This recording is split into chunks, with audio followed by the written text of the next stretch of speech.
Hello students, myself Mohammad Riaz. I am physics faculty of AR Memorial Senior Secondary School. Ghulam slow पे अपने numericals चल रहे हैं और अपन ने अभी तक 5 क्वेश्चंस कर लिए हैं। अभी कौन सा क्वेश्चन है? 6 क्वेश्चंस है। तो 6 क्वेश्चन आपके सामने है, तो आप इसको रीड करें। देखो इसमें क्या लिखा हुआ है, 2 charges of magnitude capital Q. 2 charges है, दोनों का मैग्नीट्यूड कितना है? कैपिटल क्यू है। आर सेपरेट रखे हुए हैं, आर सेपरेट रखे हुए हैं at small R distance. Small R distance पर सेपरेट है। 2 चार्ज है जिनका मैग्नीट्यूड कैपिटल क्यू है। इसका मतलब यहाँ पर आपको जो दोनों चार्जेस दे रखे हैं उनका मैग्नीट्यूड सेम है और कितना है? कैपिटल क्यू है। ठीक है, अब देखो आगे क्या दिया हुआ है, स्मॉल क्यू इज प्लेस्ड। एक स्मॉल क्यू चार्ज भी रखा हुआ है एट द मिडल। कहाँ पे? मिडल में, सेंटर में। दोनों कैपिटल क्यू चार्जेस के बीच में एक स्मॉल क्यू चार्ज रखा हुआ है। ठीक है, अब आगे क्या पूछा है, what would be its magnitude. इसका मैग्नीट्यूड कितना है? किसका मैग्नीट्यूड? स्मॉल क्यू चार्ज का। एंड नेचर, और इसका नेचर कैसा है, मतलब यह पॉजिटिव चार्ज है कि नेगेटिव चार्ज है, ये अपन को बताना है इसके अंदर। ठीक है, of Q if the 3 charges are in equilibrium. 3 charges are in equilibrium, इसका मतलब तीनों चार्जेस कौन सी स्टेट में है? इक्विलिब्रियम स्टेट में है। अब आपको पता है कि जब कोई चार्जेज इक्विलिब्रियम स्टेट के अंदर होता है तो इसका मतलब क्या हुआ कि वह चार्ज स्टैटिक कंडीशन में है, एट रेस्ट है। इसका मतलब वह मूव नहीं कर रहा है, उस पर लगने वाले फोर्सेस की वैल्यू कितनी है? 0 है। तो अपन को ये सिचुएशन दे रखी है क्वेश्चन के अंदर कि तीनों के तीनों चार्जेस क्या है? इक्विलिब्रियम स्टेट में है। जो हमने पहले वाला क्वेश्चन किया था प्रीवियस लेक्चर के अंदर, तो उसमें अपन ने क्या देखा था कि जो स्मॉल क्यू चार्ज है वह इक्विलिब्रियम स्टेट में था। तो इसका मतलब उस स्मॉल क्यू चार्ज पर नेट फोर्स कितना था? 0 था। अब यहाँ पर अपन को क्या दे रखा है कि तीनों चार्जेस क्या है? इक्विलिब्रियम स्टेट में है। तो अगर ऐसा क्वेश्चन हो तो अपन को कैसे करना है, तो आप देखिए इसको सॉल्यूशन आपको देखो कैसे करना है इसके अंदर। सबसे पहले आप क्वेश्चंस को पढ़ने के साथ साथ में इसका एक डायग्राम बनाएं। डायग्राम जो नॉर्मल डायग्राम अपन बनाते हैं, तो देखो इसमें क्या लिखा हुआ है, मैग्नीट्यूड स्मॉल क्यू। 2 चार्ज है, दोनों चार्जेस का मैग्नीट्यूड कितना है? स्मॉल क्यू है। तो अपन लिख देंगे स्मॉल क्यू, ये स्मॉल क्यू चार्ज है और ये भी क्या है? स्मॉल क्यू चार्ज है। ये स्मॉल क्यू चार्ज, ये भी स्मॉल क्यू चार्ज। ठीक है, अब आप देख पा रहे हो कि जो स्मॉल क्यू चार्ज है वो वह चार्ज कैसा है? पॉजिटिव चार्ज है, तो पॉजिटिव चार्ज है ये। ठीक है, अब इन दोनों चार्जेस को मिलाने वाली लाइन ज्वाइनिंग, इन दोनों चार्जेस को मिलाने वाली लाइन ज्वाइनिंग ये होगी। ठीक है, और आपको पता है कि जो इलेक्ट्रोस्टैटिक्स फोर्स होता है वह हमेशा दोनों चार्जेस को मिलाने वाली लाइन ज्वाइनिंग के क्या होता है? एलोंग होता है, एक्ट करता है, वो लाइन ज्वाइनिंग के एलोंग करता है। ओके, अब इसमें लिखा हुआ है small Q charge is placed at the middle. अब एट द मिडल, सेंटर में। अब इन दोनों चार्जेस के जो बीच की डिस्टेंस है वो कितनी है? स्मॉल आर है। तो मैंने यहाँ पे लिखा स्मॉल आर लो। ठीक है, और स्मॉल आर इन दोनों चार्जेस के बीच की डिस्टेंस है, और जो स्मॉल क्यू चार्ज है वह सेंटर में रखा हुआ है। मतलब सेंटर का मतलब यहाँ पे एकदम मिडल में, यहाँ पे स्मॉल क्यू चार्ज यहाँ पे रखा हुआ है। अब अपन को इस स्मॉल क्यू चार्ज की एक तो वैल्यू बतानी है कि इसका मैग्नीट्यूड कितना है और इसका नेचर कैसा है? नेचर, अब आपको पता है कि चार्जेस के 2 नेचर होते हैं, एक तो पॉजिटिव नेचर होता है और एक नेगेटिव नेचर होता है। तो अपन को यहाँ पे पता करना पड़ेगा कि यह चार्जेस किस नेचर का है, पॉजिटिव का है कि नेगेटिव का है। ठीक है, तो एट द मिडल में, इसका मतलब इस चार्जेस और इस चार्जेस के बीच की डिस्टेंस कितनी हो जाएगी? r/2 जाएगी। सिंपल, क्योंकि मिडिल में रखा हुआ है, क्वेश्चन में अपन को दे रखा है, और ये भी क्या हो जाएगा? r/2 हो जाएगा। ठीक है, और लास्ट में अपन को क्या बोल रखा है क्वेश्चन में कि तीनों चार्जेस कौन सी कंडीशन में है? इक्विलिब्रियम कंडीशन में। इसका मतलब ये तीनों चार्जेस स्टैटिक में है। इन तीनों चार्जेस पर लगने वाला जो नेट फोर्स है वो कितना है? 0 है। तो अब आप क्वेश्चंस में अगर देखो तो मैंने आपको प्रीवियस लेक्चर में एक बात कही थी कि अगर आप स्मॉल क्यू चार्ज को सेंटर में रख सकते हो। कब रख सकते हो? जब दोनों चार्जेस का मैग्नीट्यूड क्या हो? सेम हो। और क्वेश्चंस में अपन को पहले से ही कह दिया कि स्मॉल क्यू जो चार्ज है वो सेंटर में है, और ये सेंटर में होगा भी। अगर अपन को यहाँ पे ये नहीं देता कि स्मॉल क्यू चार्ज मिडिल में है, सेंटर में है, फिर भी अपन को सेंटर में इसको रखना पड़ता, क्योंकि दोनों चार्जेस का मैग्नीट्यूड क्या है, सेम है। क्योंकि कूलॉम्स लॉ में अपन ने पढ़ा है कि जो फोर्सेस होता है वो दोनों चार्जेस के मैग्नीट्यूड के प्रोडक्ट के डायरेक्टली क्या होता है, प्रोपोर्शनल होता है। इसका मतलब यहाँ से क्या होता है, F directly proportional Q1, F directly proportional Q2। इसका मतलब ये तो, तो अगर स्मॉल Q1 चार्ज बड़ा है तो इसके कारण लगने वाला फोर्स भी क्या होगा, बड़ा होगा। स्मॉल Q2 चार्ज छोटा है तो लगने वाला फोर्स भी क्या होगा, छोटा होगा। लेकिन अपन यहाँ पे क्या देख पा रहे हैं कि जो Q1 और Q2 है उन दोनों का मैग्नीट्यूड क्या है, सेम है। इसलिए दोनों चार्ज इस पर जो फोर्स एक्ट करेंगे वो सेम डिस्टेंस पर क्या करेंगे, एक्ट करेंगे। सेम डिस्टेंस पर क्या करेंगे, एक्ट करेंगे। मतलब इस चार्जेस के द्वारा इस चार्ज पर लगने वाला फोर्स सेम होगा और इस चार्जेस के द्वारा इस चार्ज पर लगने वाला फोर्स भी सेम होगा। क्यों होगा, दोनों चार्जेस का मैग्नीट्यूड क्या है, सेम है। अगर दोनों चार्जेस का मैग्नीट्यूड सेम है तो लगने वाला फोर्स भी क्या होगा, सेम होगा और सेम डिस्टेंस पे होगा। अगर ये छोटा चार्ज होता तो स्मॉल Q चार्ज को अपन इसके पास रखना पड़ता, अगर ये बड़ा चार्ज होता और ये छोटा चार्ज होता तो स्मॉल Q चार्ज को इसके पास रखना पड़ता। लेकिन दोनों चार्जेस का मैग्नीट्यूड क्या है, सेम है, इसलिए यह किस में आएगा, सेंटर पे आएगा। तो जो अपन को क्वेश्चन में पहले से ही दे रखा है, ठीक है। तो अब अपन को बताना है कि अगर तीनों चार्जेस इक्विलिब्रियम कंडीशन में है तो स्मॉल Q चार्ज का मैग्नीट्यूड क्या है और इसका नेचर क्या है। तो इसको अपन आगे बढ़ाते हैं, ठीक है। आई होप आपको ये समझ में आया होगा, ठीक है। तो अब अपन यहाँ पर क्या करते हैं, सबसे पहले अपन स्मॉल Q चार्ज की बात करें तो स्मॉल Q चार्ज आपके अकॉर्डिंग स्टैटिक में होगा या मूविंग में होगा। सिंपल सी बात है, ये स्टैटिक में होगा। क्यों होगा, क्योंकि ये वाला चार्ज इस चार्ज पर जब फोर्स लगाएगा तो जो आने वाला फोर्स होगा वो इस चार्जेस के द्वारा लगने वाले फोर्स के क्या होगा, इक्वल होगा। क्यों होगा, रीजन क्या है, क्योंकि दोनों चार्जेस का मैग्नीट्यूड क्या है, सेम है। तो ये अपन श्योर है, अपन यहाँ पर श्योर है कि जो स्मॉल Q चार्ज है वह कौन सी सिचुएशन में होगा, कौन सी कंडीशन में होगा, स्टैटिक कंडीशन में होगा, अर्थात इक्विलिब्रियम स्टेट में होगा। तो ये पहले से ही क्या है, इक्विलिब्रियम स्टेट में है।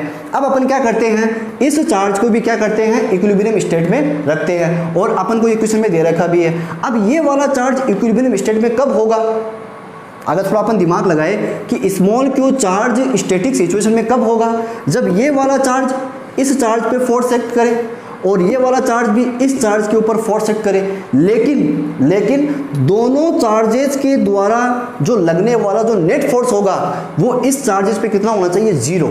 तभी तो ये चार्ज क्या नहीं कर पाएगा, मूव नहीं कर पाएगा, चल नहीं पाएगा, मूविंग नहीं कर पाएगा। अगर ये वाला चार्ज इस चार्ज पे फोर्स एक्ट करे, ठीक है, और ये वाला चार्ज भी इस चार्ज के ऊपर क्या करे, फोर्स एक्ट करे, लेकिन दोनों चार्जेस के द्वारा जो लगने वाला नेट फोर्स है वो कितना होना चाहिए, 0 होना चाहिए।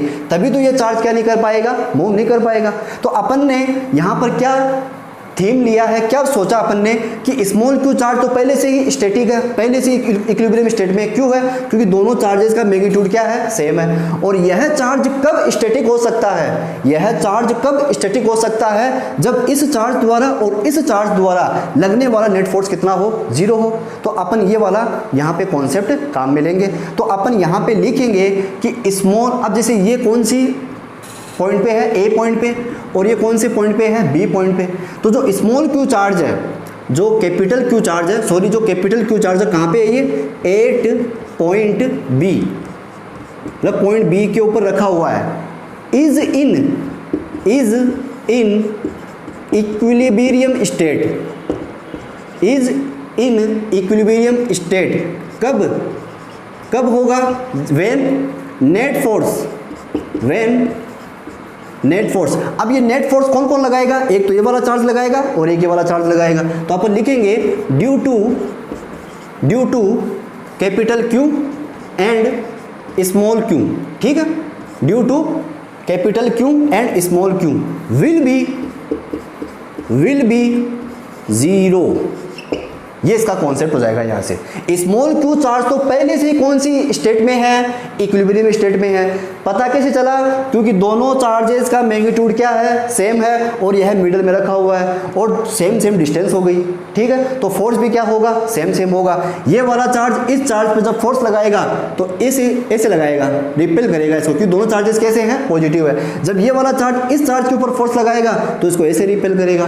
तो दोनों चार्जेस के द्वारा लगने वाला फोर्स क्या हो गया, सेम हो गया, जिससे यह मूव नहीं कर पाएगा, यह इक्विलिब्रियम स्टेट में ही रहेगा। ठीक है, तो अब अपन चाहते हैं कि ये वाला चार्ज भी क्या रहे, इक्विलिब्रियम स्टेट में रहे। लेकिन ये कब रह सकता है, जब ये वाला चार्ज और ये वाला चार्ज इसके ऊपर फोर्स ऐड करे, लेकिन दोनों चार्जेस के द्वारा लगने वाला नेट फोर्स कितना होना चाहिए, 0 होना चाहिए। तो अपन मान लेते हैं कि इस चार्जेस के द्वारा जो लगने वाला नेट फोर्स, जो लगने वाला इस पर फोर्स है वो कितना है, F1 है, और इस चार्जेस के द्वारा लगने वाला जो फोर्स है वो कितना है, F2 है। ठीक है, तो नेट फोर्स कितना होना चाहिए, 0। F1 कौन लगा रहा है, कैपिटल Q चार्ज। F2 कौन लगा रहा है, स्मॉल q चार्ज। किस चार्ज पे, कैपिटल Q चार्ज पे, जो B पॉइंट के ऊपर सिचुएटेड है। ठीक है, तो आप इसको अपनी कॉपी में राइट करें, F1 vector plus F2 vector is equal to 0। अब यहाँ अपन F1 वेक्टर निकालते हैं। तो F1 अगर अपन निकाले तो F1 कैसे निकालेंगे, कूलॉम्स लॉ से निकालेंगे अपन। अब कूलॉम्स लॉ क्या कहता है, KQ1 Q2 upon R square.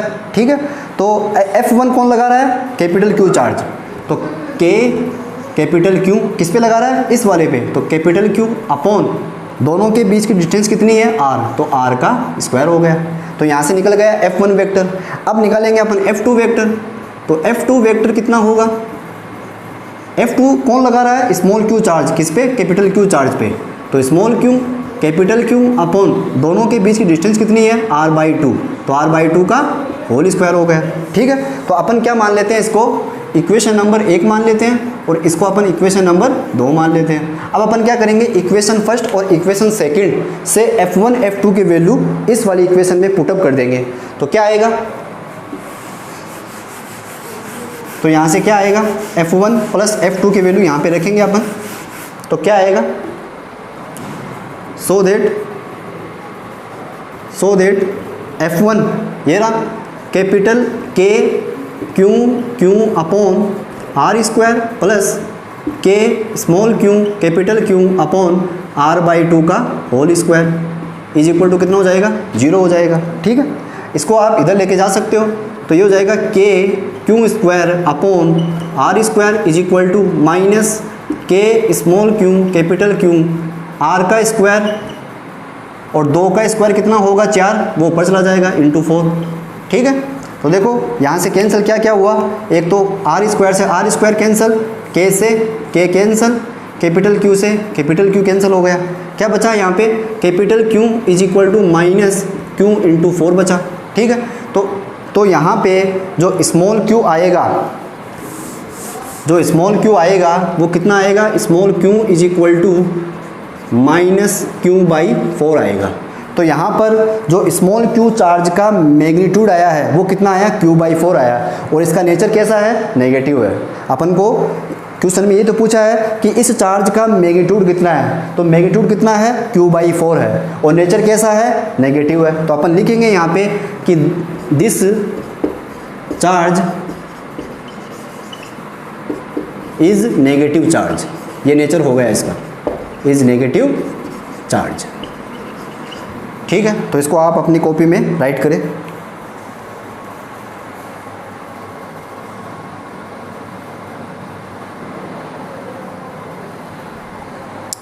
Students, अब आपके सामने 7 क्वेश्चन है।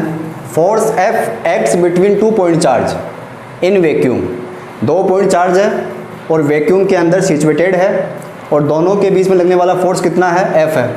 If a brass plate is placed between the 2 charges, अगर इन दोनों चार्जेस के बीच में अपन क्या रख दे, एक ब्रास प्लेट रख दे। क्या रख दें अपन, एक ब्रास प्लेट। ठीक है, मतलब पहले दोनों पॉइंट चार्ज कहाँ पे रखे हुए हैं, वैक्यूम में रखे हुए हैं। फिर अपन ने क्या किया, दोनों पॉइंट चार्जेस के बीच में क्या रख दिया, एक ब्रास प्लेट रख दी। तो ब्रास प्लेट रखने के बाद में अब पूछा है कि इनके बीच में लगने वाले फोर्स की वैल्यू कितनी होगी। ठीक है, तो ये सिंपल सा क्वेश्चन है। तो सबसे पहले अपन क्या करेंगे, जो सॉल्यूशन करेंगे वो पहले अपन वैक्यूम के लिए कर लेंगे। अब स्मॉल क्यू चार्ज है, 2 पॉइंट चार्ज है, तो एक का नाम अपन स्मॉल क्यू रखते हैं और दूसरे का नाम अपन स्मॉल Q2 रख लेते हैं, ठीक है। दोनों के बीच की डिस्टेंस कितनी है, r, ठीक है। और दोनों कहाँ पे रखे हुए हैं, वैक्यूम में। यहाँ पे कौन सा मीडियम है, वैक्यूम मीडियम है, ठीक है। अब अपन ने क्या किया, दोनों पॉइंट चार्जेस के बीच में क्या रख दी, एक ब्रास प्लेट। कहाँ क्या रख दी, एक ब्रास प्लेट रख दी। तो ये स्मॉल Q1 और ये स्मॉल Q2 चार्ज है। अपन ने क्या किया, दोनों पॉइंट चार्जेस के बीच में क्या रख दी, एक ब्रास प्लेट, ऐसे एक ब्रास प्लेट रखी हुई है, ठीक है। ये ब्रास प्लेट हो गई,